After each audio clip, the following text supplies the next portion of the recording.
कल किसी ने ना मेरे को इंस्टाग्राम पे कमेंट किया, कह रहा भाई साहब आपने एक वीडियो में ये बोला था कि हम 5-5 दिन जाके बालाजी रहते थे, आपने आपका विश्वास क्यों हटा? मैंने कहा विश्वास क्या हटा, विश्वास वगैरह नहीं हटा, बस सिर्फ कुछ सवाल पूछे थे अपने आप से, उनके जवाब नहीं मिले। क्या होता है जब हम पॉजिटिव पॉजिटिव एटीट्यूड, तो ठीक है, धर्म का एक फायदा नहीं कि वो आपको पॉजिटिव रखता है, वो आपको संकुचित भी तो कर देता है। अब बालाजी हम जाते थे, हर महीने लगभग चले जाते थे 4-5 दिन के लिए। पीओ की फाइल सबमिट हुई और हाँ, उधर अपना ऑर्डर कंप्लीट किया, फ्यूचर ग्रुप का फाइल्स बिल सब सबमिट किए और चले गए। कई बार ऐसा हुआ कि यार पैसे नहीं है, मतलब आनी है, 5 लाख की पेमेंट आनी है, कितने 5-6 लाख की बिलिंग होती थी, तो 4-5 लाख की भी पिछले महीने की पेमेंट नहीं आई, एक एक रुपया खत्म हो गया क्योंकि सारा आपने माल परचेज करके दे दिया उनको। और तो ये प्रोसेस था बिजनेस का।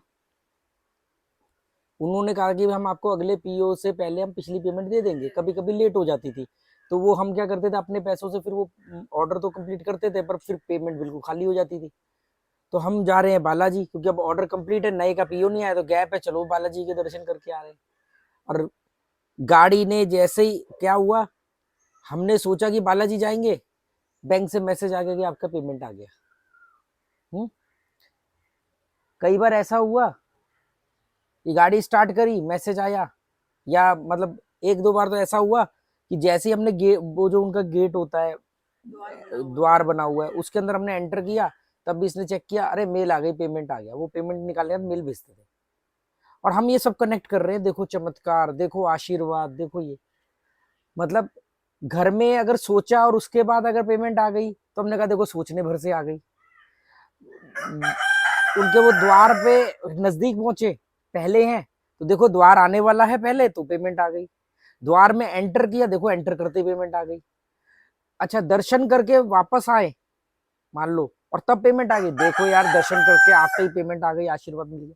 मतलब क्या होता है कि जब मैंने इसके ऊपर बारीकी से सोचना शुरू किया, तो आपने अगर कोई काम किया है, एक्शन किया, तो उसका रिएक्शन आना था। आपने अगर कोई माल बेचा है तो उसकी पेमेंट आएगी, है ना, या नहीं भी आएगी, कई बार आप गलत जगह बेच दे तो नहीं है। तो वो बिजनेस था, एक बड़ी कंपनी के साथ था, पेमेंट आना उसका प्रोसेस था। हर बार नहीं ऐसा होता था कि हम बालाजी के गेट पे गए और पेमेंट। यही तो बता रहा हूँ कि हर बार अलग अलग चीज हो रही है, हम सबको कनेक्ट कर रहे हैं एक ही जगह से। उस वजह से हुआ क्या, मैंने बहुत जल्दी इस चीज को समझ लिया, नहीं तो मेरे साथ अभी क्या होता, हर चीज में आशीर्वाद, चमत्कार और भगवान से कनेक्ट कर लेता। क्या हुआ, तो ब्लिंक तो करेगा ना, ब्लिंक नहीं करता है, स्टिल रहता है। अभी भी मैंने निकाला तो ये ऑन था।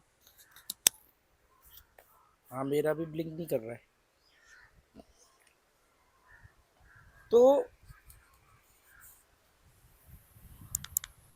अगर अब मैं आज भी ना पूरा, जब मैं इस पे आकलन करता हूँ, तो मैं सोचता हूँ कि अगर जल्दी मैं रैशनल नहीं बना होता, मतलब मैंने अगर ये सवाल नहीं पूछे होते अपने आप से, तो कुछ भी घटित होता। मैं कहता देखो पिताजी का आशीर्वाद साथ है, बालाजी महाराज का आशीर्वाद साथ है, अच्छे कर्म किए थे, पितृ साथ हैं, क्योंकि मैंने तो एस्ट्रोलॉजी प्रोफेशनली करी है, तो मेरे पास लोग आते थे, पितृ रूठ गए हैं जी शायद हमारे। भाई तेरे कर्म ठीक नहीं है, पितरों को क्यों दोष दे रहा है? मतलब मैंने तो मैं आज सोचता हूँ, मैं उस समय मैं भी ऐसे ही सोचता था, तो मैंने कई चीजों पे बड़ी बारीकी से अध्ययन किया, तब मेरे को एक जवाब, मैंने अपने आप से जवाब मांगे, और वो जवाब नहीं मिल पाया कि क्या सच में किसी अदृश्य ताकत का रोल है कि मैंने माल बेचा और वो पेमेंट उस अदृश्य ताकत की वजह से आई। अगर आई होती तो मांगने की या डरने की नौबत नहीं आती, है ना। अगर अदृश्य ताकत हमारे साथ है तो फिर तो हमें सोचने की जरूरत ही नहीं है। फिर तो हमारी हर पेमेंट टाइम पे आनी चाहिए, या नहीं भी आई तो भी हमें। पर हम क्या कर रहे हैं, हम तंगी में जी रहे हैं। 2-4 दिन वो कैसे निकलते थे यार, पेमेंट नहीं आई तो क्या करेंगे, अगर कंपनी ने हाथ खड़े कर दिए तो हमारा तो सारा लागत डूब जाएगी। पेमेंट पहले आए तो कनेक्ट, बाद आए तो कनेक्ट, मतलब ये चीज। और मेरे चक्कर में मेरे 4 दोस्त और बालाजी जाने लग गए।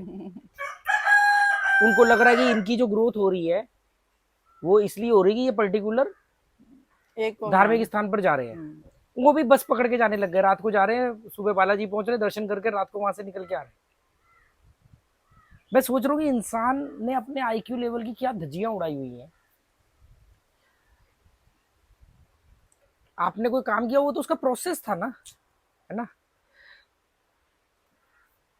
पर आप लोगों को समझा नहीं सकते, लोग ईंट पत्थर लेके चल देंगे आपके पीछे। वो कहेंगे हमने जो इतने सालों से देखा समझा।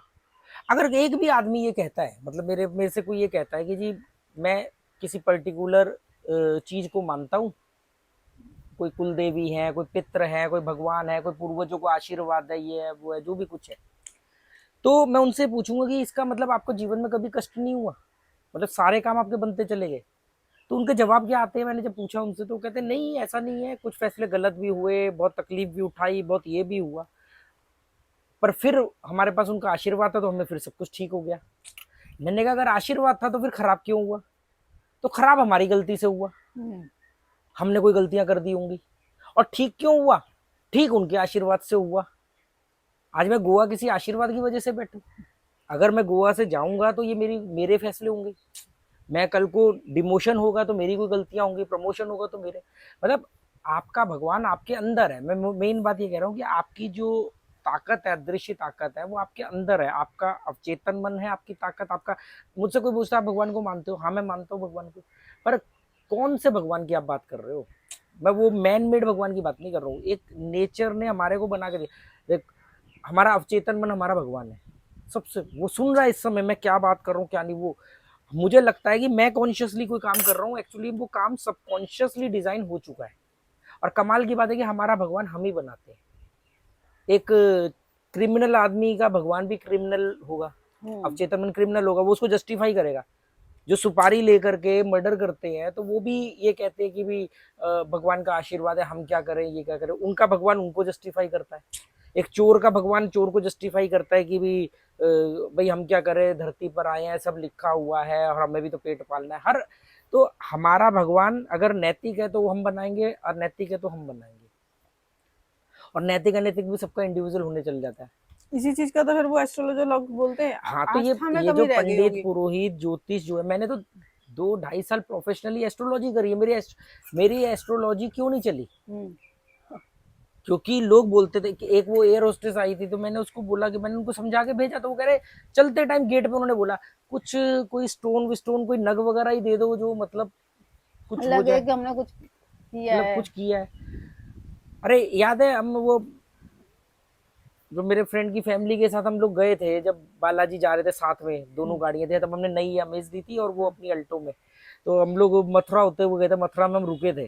तो मथुरा में एक मंदिर था, नीम करोड़ी वाले बाबा का, नैनीताल वाले जो है उनका, वहां पे एक मंदिर था। तो मैंने वो नाम पढ़ा तो मैंने कहा चलो यहाँ भी रुक के अंदर देखते हैं क्या है, उनके बारे में जानते हैं। बड़ी आज तक वगैरह में न्यूज आई है, बड़ी कहानियां। ये तो चेले चपाटे ना बिजनेस ऑर्गेनाइज करने के लिए झूठ बोलते हैं, झूठी कहानियां कर देते हैं कि बुद्ध खड़े खड़े पैदा हुए और लाउड से बूढ़ा पैदा हुआ और ये हुआ और वो हुआ। तो मैं ऐसे ही ना, मैं मतलब वो उसमें आश्रम टाइप था वो, और बड़ी शांति थी। तो मैं ऐसे ही बैठा हुआ ना, वो मतलब वो शांति को फील कर रहा था। ऐसे ही खड़ा था, मंदिर मतलब बंद था तो ऐसे ही खड़ा हुआ था, तुम लोग पीछे खड़े थे। तो वहां पर 2 कंकड़ से रखे हुए थे, ऐसे छोटे से कंकड़ से रखे थे। मैं ऐसे ही सोच रहा हूँ, मेरे को मालूम ही नहीं, जैसे आदमी रैंडमली जैसे फोन पे बात करता है ना, तो ऐसे फोन साफ करने लग जाता है लैंडलाइन पे, याद है? या पेन कागज रखा हो तो उस पर कोई ना कोई आकृति। लड़कियां हमेशा गोल तरह की आकृतियां बनाएंगी और लड़के जो होंगे वो कॉर्नर वाली आकृति बनाएंगे। कभी भी नोटिस करना, ये साइकोलॉजी होती है। लड़का जब कोई ऐसे बात कर, हाँ सही कह रहे हो, हाँ ठीक है, हाँ, तो पेन रख दो उसके आगे, तो वो पेन से जो भी बनाएगा ना उसमें कॉर्नर निकले होंगे। और जब लड़की बनाएगी तो फूल पत्ते गोल सर्कल ये सब होता है। तो मैं ऐसे मतलब सोच रहा हूँ कि हाँ यार आशिया, मतलब फील कर रहा था मुझे, या एग्जैक्टली याद भी नहीं क्या मैं सोच रहा था। मैं वो कंकड़ हिला रहा हूँ। वो भाई साहब मुझे बोले कह रहे इनका हमें भी बता दो क्या मंत्र कर रहे कौन क्या टोटका किया है, वो पत्थर हिला करके हमारा भी कुछ भला हो जाए। मैंने कहा मतलब, कह रहे अरे रहने दो शर्मा जी, हम सब जानते हैं वो आप वहां पर क्या कर रहे थे वो कंकड़ों के साथ। और मैंने कहा भाई वो वैसे ही पड़े हुए थे, पता नहीं मैंने उठा लिए या वहां रखे थे, मैं कुछ और सोच रहा था, वो तो ऐसे ही हाथ जैसे होता है इधर उधर चले जाता है।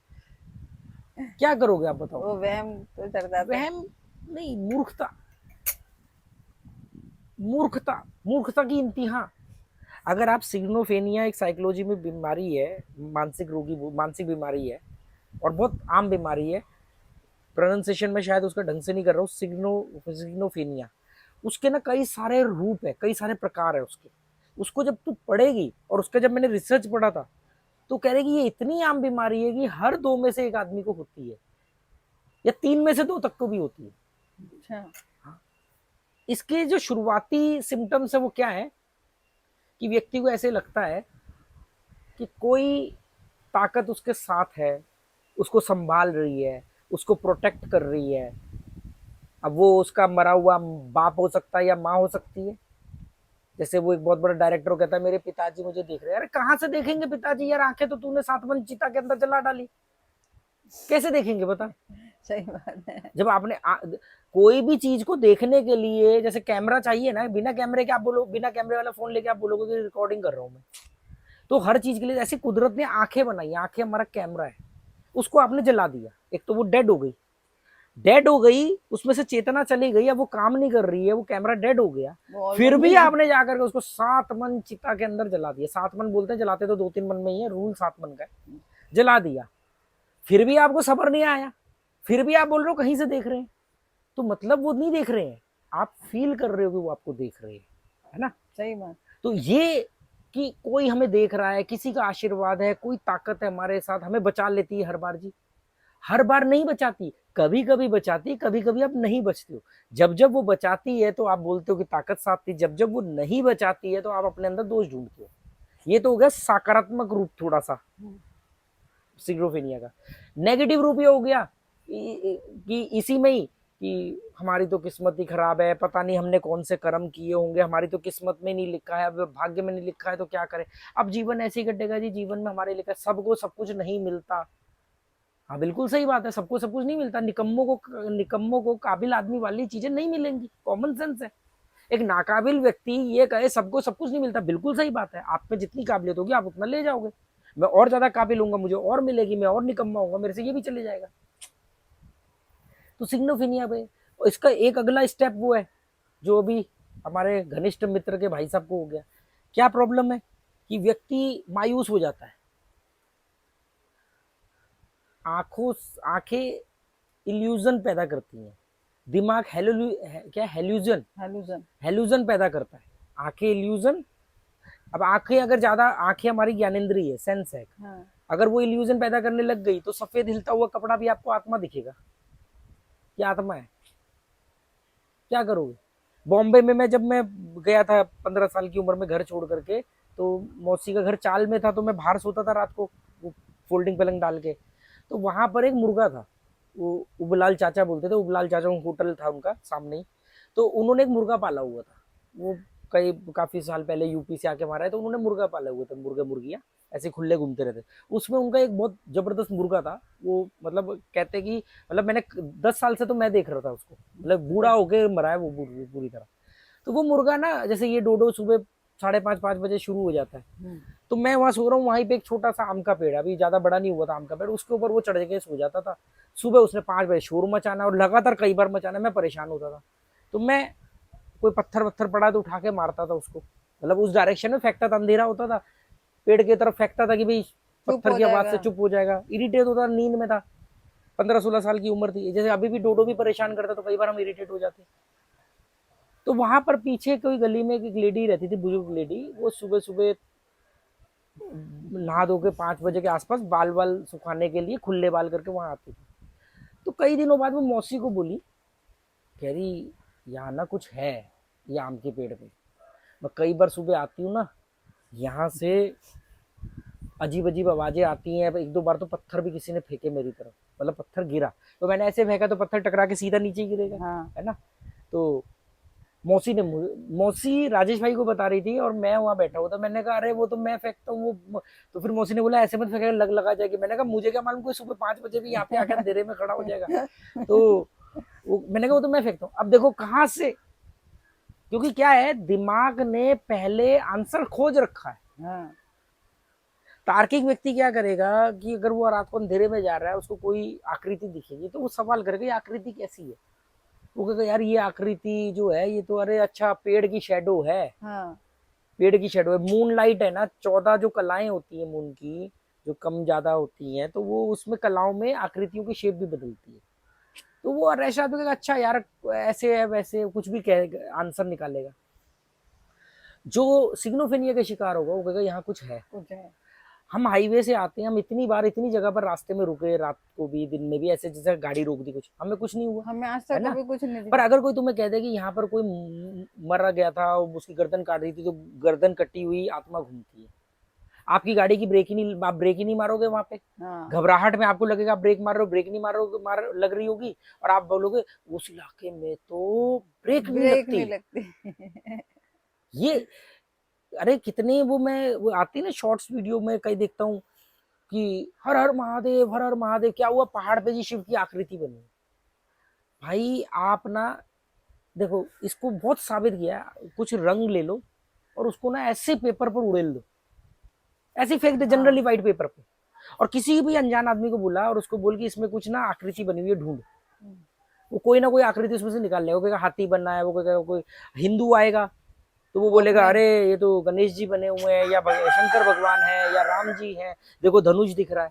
टाइल्स में नहीं हो जाता, आप शेप्स बने हाँ, होते हैं। आप किसी मुस्लिम को बुलाओगे तो उसको अपनी आकृतियां दिखेंगी, ईसाई को बुलाओगे तो उसको अपना क्रॉस दिखेगा, या कोई भी ऐसी चीज।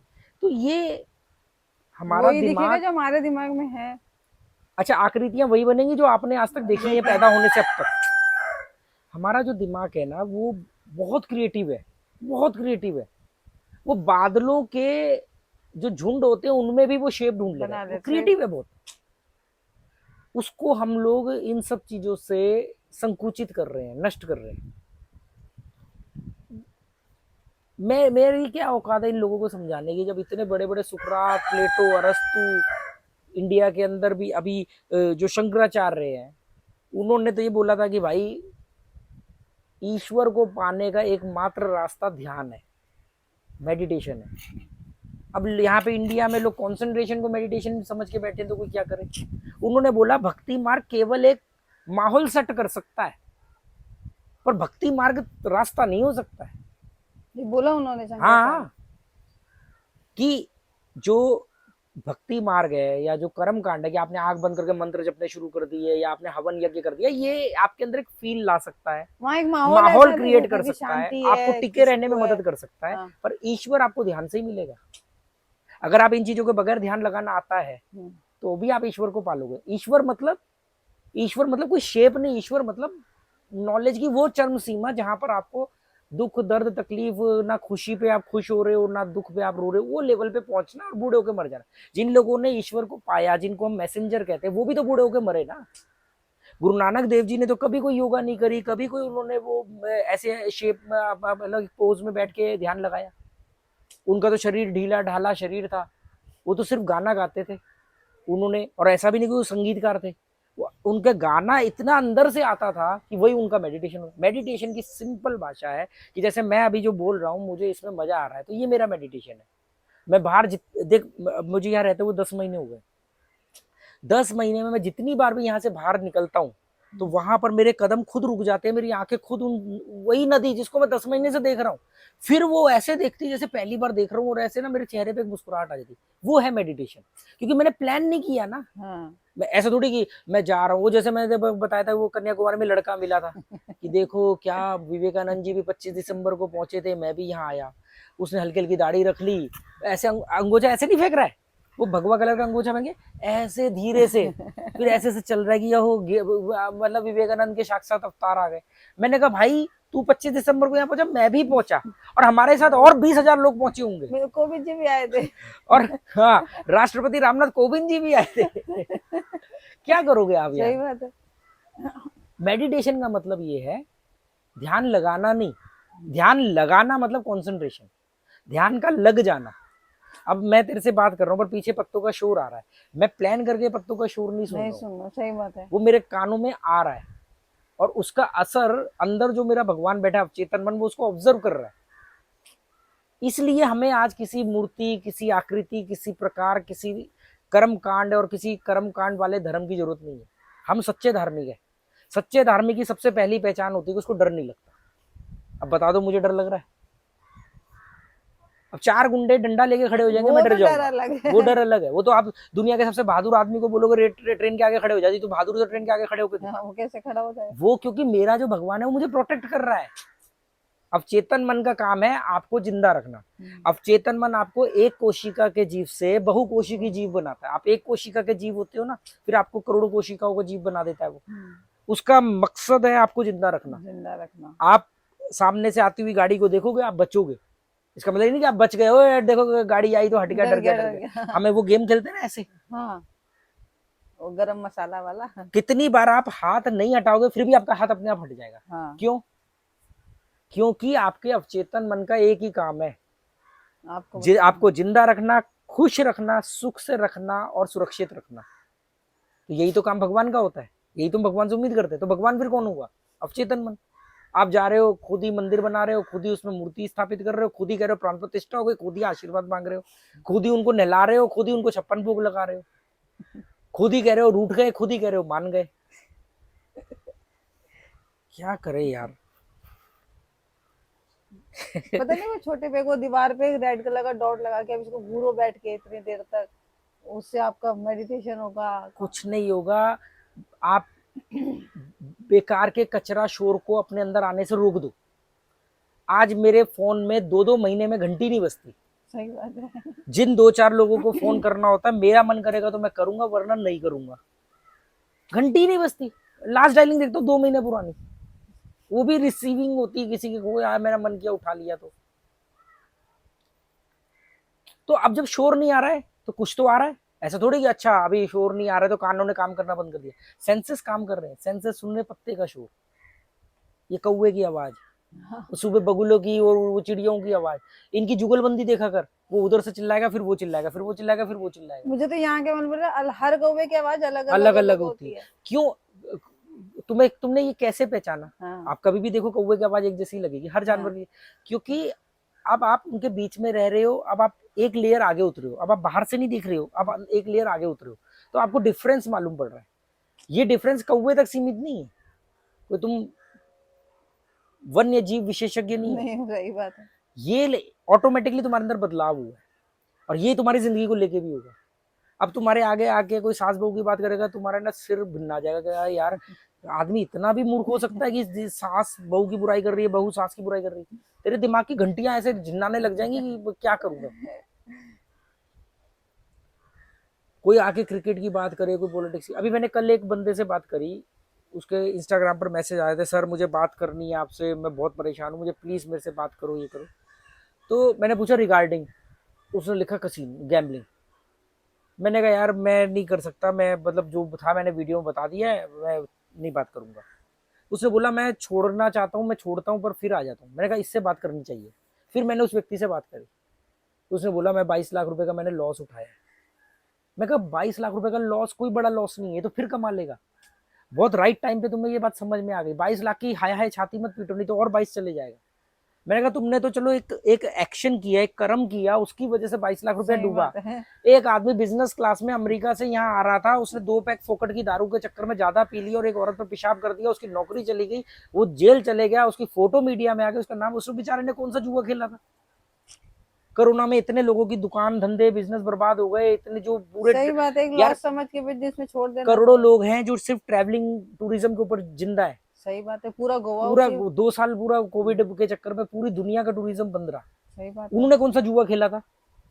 उन्होंने कौन सा जुआ खेला था? तो ये चीज की भी मैंने ये किया, ये ठीक है, आपने गलती करी है, आप उस पर पछतालिए मत। जितनी गलती करी उतना ही तो पछताओ ना। गलती करी है, पछता रहे हो, जैसे रेप मर्डर कर दिया, मतलब पछतावा है रेप मर्डर वाला, काम किया था सिर्फ जुआ खेला। अनुपात को तो ध्यान रखो ना। तो यही तो बुद्ध ने कहा मध्य मार्ग, बैलेंस। तो बैलेंस का मतलब सिर्फ पॉजिटिव में थोड़ी होगा, पश्चाताप का भी तो बैलेंस होगा ना। भाई जितनी गलती करी उतना पछताओ। नहीं ये तू मुस्कुरा मत, ये मैं तुम्हारे ऊपर भी लागे, ये तू कहती ना कि मैं गलती को गुनाह बना देता हूँ, क्योंकि मैं पिरामिड की नीचे वाली ब्रिक को देखता हूँ, तुम नीचे वाली ब्रिक को हिला रहे हो, तुम कह रहे हो नीचे वाली ब्रिक तो सबसे बुनियादी है, तो इस पे जितनी गलती हो हमें उतना ही टोका करो, है ना। हाँ। मैं कह रहा हूँ कि नीचे वाली ब्रिक अगर कमजोर है पूरा पूरा पिरामिड कोलैप्स कर जाएगा, समझे। इसलिए तुम्हें उन सब ब्रिक की भी डांट खानी पड़ेगी, क्योंकि वो जो ऊपर की ब्रिक है वो उसके भी जवाबदेही तुम्हारी बनती है। भाई नींव में जो होता है उसकी पूरी जिम्मेदारी होती है पूरे स्ट्रक्चर का बोझ उठाने की, समझे। नहीं समझे, नहीं नहीं समझे। नहीं, मुझे बस हंसी आ रही है, समझ तो मैं गई, हंसी आ रही है बस मुझे। मेरे इन भाषणों से तुम अगर सोचो कि तुम्हें अभयदान मिल जाएगा तो ऐसा नहीं होगा। अगर गलती करोगे हाँ। तो सुननी पड़ेगी, चाहे मैं सब्सक्राइबर हो, चाहे वो तुम हो, चाहे वो जेरी हो, चाहे वो मिली हो, चाहे वो शोना हो, पहलो। वो तो है ही। और जहां मैं गलती करूंगा, अब सवाल ये उठता है कि मैं कौन होता हूँ भाई, क्योंकि जो मेरे से नीचे है या मेरे से अंडर है, मेरे अंडर है, मैं उनको ही डांट सकता हूँ या उनको ही समझा सकता हूँ, गालियां देना चाहो तो गालियां भी दे सकता हूँ अगर मन करे तो। बहुत सारी गालियां मैं मन में दे देता हूँ। झरी की आइस पे भी बाल आ गए हैं। तो मालूम क्या है, तो कई ऐसे लोग आते हैं मिलने, और अब मुझे कौन फिर गाली देगा। तुम्हें मालूम नहीं है कि तुम्हारे से जब गलती होती तो मैं तुम्हें जितना बोलता हूँ ना, उसको अगर तुम 100 से मल्टीप्लाई कर दो ना, अपनी गलती होने पर उतना मैं अपने आप को पछताता हूँ, कुड़ता हूँ। अगर ऐसा नहीं करता तो 25 सिगरेट पीने वाला आदमी अचानक कैसे सिगरेट छोड़ देगा। जो आदमी 10 साल से 20-25 सिगरेट पी रहा है और कहते सिगरेट कभी छूट नहीं सकती, बिना निकोटीन हुए, बिना वो पैच के, बिना डॉक्टर के, या छूटती ही नहीं है। मैंने एक झटके में क्यों छोड़ी, क्योंकि मैंने अपने आप को कटघरे में खड़ा किया, समझे बात। जितने वो स्मोक करने वाले छोड़ देते, प्रॉब्लम करते हैं, एक्टिंग ड्रामे करते हैं, तो मैंने कुछ पता भी नहीं चलने दिया। हाँ, और मैं मैं बाद छोड़ में दी मुझे बताई कि ये चीजें क्योंकि हुई वो मैंने चीजें। अपने आप को उस जिम्मेदार ठहराया ना। जब पानी के प्लांट में लॉस हुआ तो 6 महीने तक तो मैं भी बहाने बनाता रहा, और मैंने बाद में उस लॉस की जिम्मेदारी उठाई, फिर अपने आप को खूब मैंने बोला जो भी बोल सकता था। या मेरा जो मतलब मेरे से जो सुपीरियर होगा, कितनी बार ऐसा होता है, जैसे एस्ट्रोलॉजी सीखने के दौरान कितने टीचर्स ने मुझे डांटा, या कई बार कई चीज समझाने के टाइम पे रूड हो जाते थे, तो मैं बाकी के क्या करते थे, नाराज होकर के भाग जाते थे कि इनकी क्लास नहीं लेंगे, रूड है, बदतमीज है। मैं कहता था कि भाई वो रूड और बदतमीज इसलिए है क्योंकि उनके पास नॉलेज है। नॉलेज का एक साइड इफेक्ट होता है कि जिसके पास थोड़ी सी भी नॉलेज होगी उसके अंदर फ्रस्ट्रेशन होती है, क्या कहते हैं, रूड वो होता है। उसके रूड होने की वजह क्या है, उनको क्योंकि ये वो, लगता है कि क्योंकि मैं ये बात इतनी आसानी से समझ पा रहा ये हूँ, क्यों नहीं तो समझ रहे, मेरे साथ प्रॉब्लम ये आएगी कि यार ये इतनी आसानी से समझ रहे, तुम क्यों नहीं समझ क्यों रहे। क्यों नहीं समझ रहे। वही जो तुमने कहा था, आईक्यू लेवल सेम होता है हाँ, तो लगता है कि सब समझते हैं भाई। ये फ्रेडरिक नीत्शे ने बोला था, मॉडर्न फिलोसफी का जन्मदाता था वो।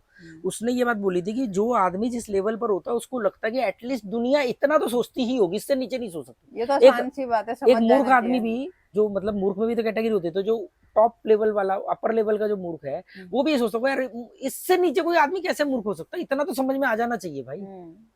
वो ये मान ही नहीं सकता कि भी नहीं है, तो ये होता है, ये स्वाभाविक प्रक्रिया है।